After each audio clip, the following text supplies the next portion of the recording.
नमस्कार दोस्तों। राहुल गांधी ने एटम बम फोड़ दिया है। एटम बम का असर दिखना शुरू हो गया है और अब चाहे संसद हो, चाहे जनता हो या चाहे तमाम संस्थाएं, हर जगह राहुल गांधी के एटम बम का असर दिखाई दे रहा है। हालात यह हो गए हैं कि अब मोदी भक्त भी डर कर कह रहे हैं, हमें भी लगता है कुछ तो गड़बड़ है।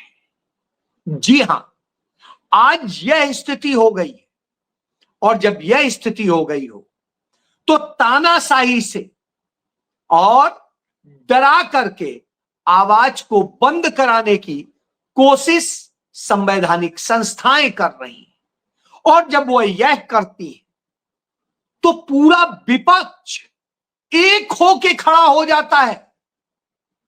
सब जो इधर उधर छितराए हुए थे वो भी एक हो जाते हैं और 1 दर्जन से अधिक दल एक साथ बैठकर संविधान क्लब में यानी कॉन्स्टिट्यूशनल क्लब में बैठकर वो नरेंद्र मोदी, अमित शाह और उनके चुनाव आयोग को आईना दिखा देते हैं, दुनिया को बता देते हैं कि भारत का चुनाव आयोग नहीं है, अब भाजपा का चुनाव आयोग है और वह चुनाव आयोग अब नरेंद्र मोदी, अमित शाह की गुलामी करने वाला है।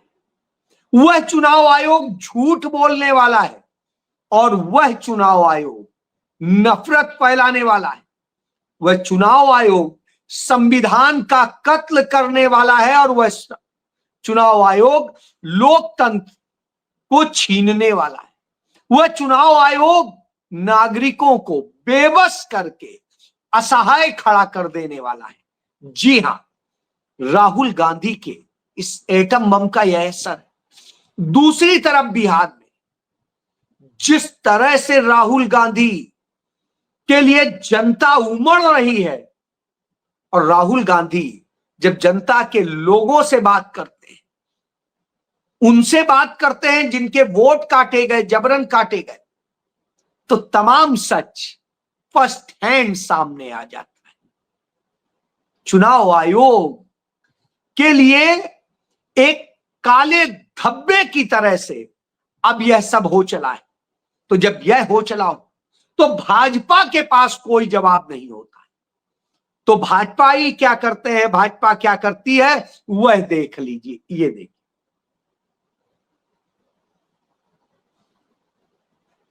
इसमें भाजपा दिखा रही है कि कांग्रेस पार्टी ने राहुल गांधी का एटम बम छोड़ा और वो उलट के नीचे गिरा। उसके पहले भारत जोड़ो यात्रा हो या उसके पहले भारत जोड़ो न्याय यात्रा हो, सब गिरे पड़े, यानी सब बेकार हो गए। और कहा जा रहा है फुस हो गया, लांच पर लांच, लेकिन सबके सब फुस। अब आप ये सोचिए, क्या सचमुच ऐसा है? और जब हम ये कहते हैं क्या सचमुच ऐसा है तो एक वीडियो देख लीजिए।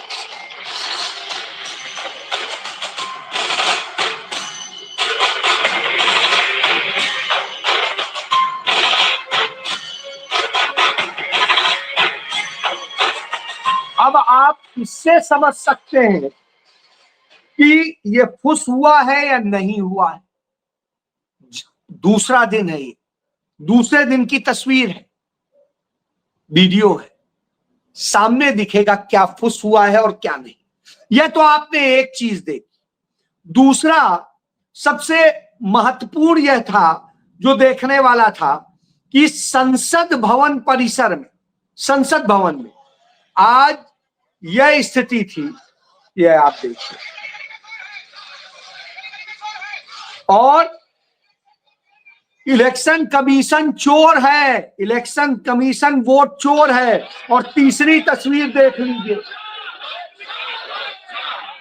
कि वोट चोर गद्दी छोड़ जो नारा प्रियंका गांधी ने दिया था, वो नारा अब अखिलेश यादव के भी मुंह से निकल रहा है, और वह नारा शिवसेना के भी मुंह से निकल रहा है, डीएमके के मुंह से भी निकल रहा है, और ममता बनर्जी के भी मुंह से निकल रहा है। वो नारा अब पूरे संसद में गूंज रहा है। और यही नहीं, आप ये भी देखिए, तो जनता के बीच इस तरह से यह नारा गूंज रहा है, तब संसद के भीतर मतदान का हक हमको संविधान ने दिया है, उसको छीन लेने का किसी का अधिकार नहीं है। और इलेक्शन कमीशन हमको धमका रही है और डरा रही है। आप इससे समझ सकते हैं कि अब राज्यसभा हो या लोकसभा हो, हर जगह अंदर और बाहर यह गूंज रहा है, nothing will go on record. साहब, ये शब्द के अलावा भाजपा के पास, भाजपा इसलिए कह रहा हूं क्योंकि जो सदन में पीठासीन है, वो अब पीठ की तरह से व्यवहार नहीं कर रहे हैं, वो भाजपा के एजेंट की तरह से व्यवहार कर रहे हैं, जबकि वह संवैधानिक पद है। चाहे राज्यसभा में हो, चाहे लोकसभा में हो। लोकसभा में बिल्कुल ऐसे ही ओम बिरला करते हैं, और ओम बिरला कहते हैं मैं चेतावनी दे रहा हूं, ऐसा है तो हम बहुत कड़ा कदम उठाएंगे और करेंगे। कर लीजिए, आपके कड़े कदम से डर कौन रहा है? कोई डर रहा है क्या आपसे? अब डर खत्म कर दिया है राहुल गांधी ने। भारत जोड़ो यात्रा में राहुल गांधी ने क्या नारा दिया था? नफरत छोड़ो, भारत जोड़ो, डरो मत, डराओ मत। और आज एक भी विपक्षी दल न डरने को तैयार है, न डरा रहा है। वो तो कह रहा है न्याय करिए और वो कीजिए जो हमें संविधान ने दिया है। जब वो इसकी बात करते हैं, वो बताते हैं इस देश में किस तरह से सारी चीजें हो रही हैं, तब इसी देश में जो दूसरी चीज है कि भारत लोकतांत्रिक देश है, संवैधानिक लोकतांत्रिक देश है, और भारत में जब संविधान बनने के बाद, आजाद होने के बाद, एक हमारे संविधान में अनुच्छेद 19(1) आया। उस 19(1) के जरिए इस देश के हर नागरिक को अपनी अभिव्यक्ति की स्वतंत्रता का अधिकार दे दिया गया। वो अधिकार इतना विस्तृत है कि उसमें कह दिया गया कि दूसरे को पसंद ना हो या सरकार को पसंद ना हो, लेकिन यदि कोई अपनी अभिव्यक्ति में यह कहना चाहता है तो कह सकता है। और जब यह बात सामने आती है तो आप कहेंगे तो इसमें क्या नया है? नहीं, कोई नया नहीं। इसमें नया यह है, इस संविधान के बनने के बाद देश के जो ये संविधान जब बन के तैयार हुआ, तो उसी के आधार पर इस देश में तमाम सारे न्यूज़पेपर पब्लिश होना शुरू हुए, और उन अखबारों के नाम भी मैं बता देता हूं जो देश के अंदर उसके बाद छपना शुरू हुए, बनना शुरू हुए। तो आप देखिए, यह है दैनिक जागरण। इसमें आपको कहीं राहुल गांधी दिखाई दे रहे हो, पूरा पहला पेज देख लीजिए। कहीं पे भी बिहार की वोट चोर, वोट अधिकार यात्रा या उसके बारे में कहीं दिख रहा हो तो नहीं दिखेगा। इसके बाद आइए, इसके बाद में हम बात कर लेते हैं दैनिक भास्कर की। ये दैनिक भास्कर अखबार है। इसमें ये एक छोटी सी, आपको दिख ही नहीं रही हो, लेकिन सब कुछ मोदी मोदी हुआ पड़ा है। तो साहब, इसमें ये दिखेगा आपको, कहीं कोने में लगा दीजिए। इसी तरीके से आप और भी देख लीजिए। हिंदुस्तान में एक थोड़ा सा खबर दी गई है, लेकिन चुनाव आयोग की खबर, मोदी की खबर सब ऊपर की गई है, लेकिन राहुल गांधी को इस जगह छोटा सा दिखाया गया। लेकिन फिर भी इन्होंने इतनी जगह दे दी इस बुरे माहौल में, तो मैं उसे ही बहुत अच्छा मान लेता हूं। इसके बाद अमर उजाला देख लीजिए। ये अमर उजाला अखबार है, ये भी आजादी के बाद, हिंदुस्तान आजादी के पहले बना था, वो 1935 से चल रहा है। लेकिन अमर उजाला भी, दैनिक जागरण भी, दैनिक भास्कर भी, ये सब देश की आजादी के बाद भारत का संविधान के साथ में इनको अधिकार मिला और छपे।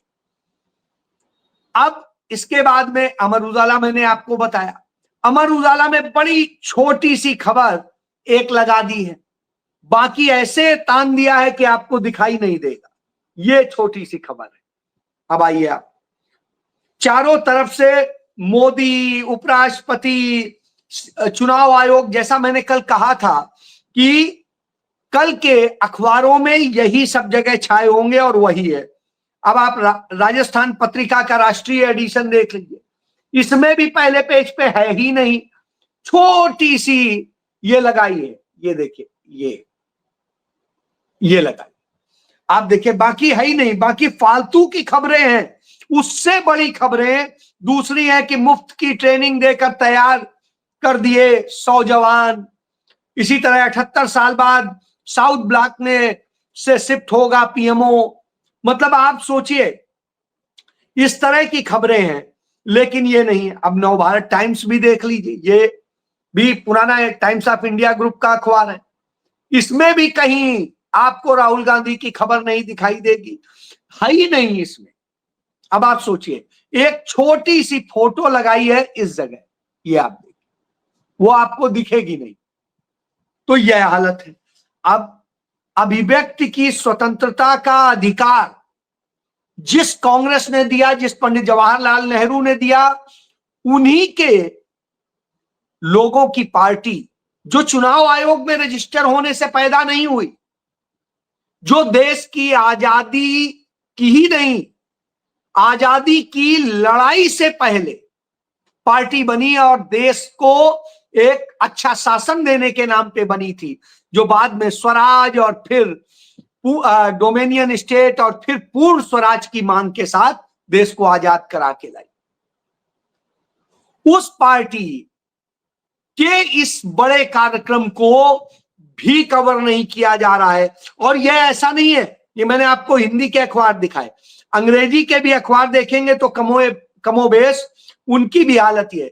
अंग्रेजी अखबार में द हिंदू में पहले पेज पे है ही नहीं, और जो इन्होंने इसके अलावा कहां अंदर ले गए हैं, बिल्कुल अंदर ले जाके, आप ये सोचिए, जब इतना अंदर ले जाके आप लगाएंगे, कौन पढ़ पाएगा और किस पेज पे होगा, आप इससे कल्पना करिए, ढूंढते रह जाएंगे।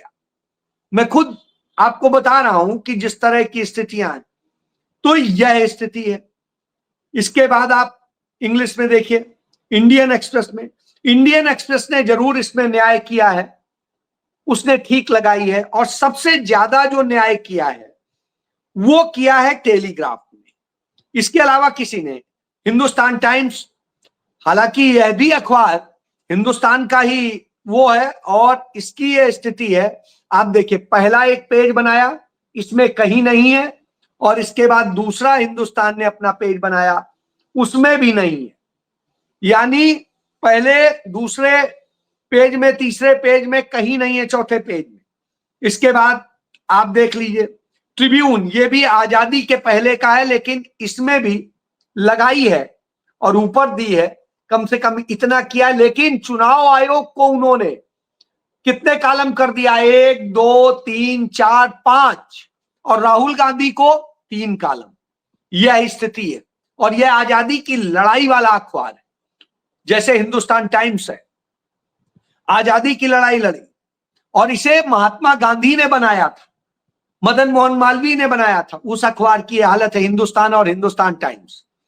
अब आप ये देखिए, टाइम्स ऑफ इंडिया, इसमें आपको कहीं कुछ दिखाई नहीं देगा, बस एक राहुल गांधी की फोटो लगा दी है छोटी सी, जिससे कि बस ठीक है, बाकी कुछ नहीं। तो आप बताइए, यह हालत हो तो आप क्या कहेंगे। अब आपको दिखा देता हूं टेलीग्राफ। टेलीग्राफ ने सिर्फ न्याय किया है, टेलीग्राफ ने इस खबर को पूरा हाफ पेज लिया है, उसमें दोनों को लिया है, लेना भी चाहिए। लेकिन भारत का वह मीडिया जो इससे बना, क्या उसने लिया? नहीं लिया। यही वजह है कि आज सारे विपक्षी दलों के नेता मजबूरन कॉन्स्टिट्यूशनल क्लब में गए और उन्होंने अपनी बात कही, उसी बेशर्म मीडिया के सामने कही कि जिससे तुम जान लो हम चुप बैठने वाले नहीं हैं, इस बात से झुकने वाले नहीं हैं कि तुम छापोगे, दिखाओगे, नहीं दिखाओगे, हम लड़ेंगे और लड़ते रहेंगे। और यही चीज संसद में भी हुई। और संसद के बाद राहुल गांधी बिहार की सड़कों में वही दिखा रहे।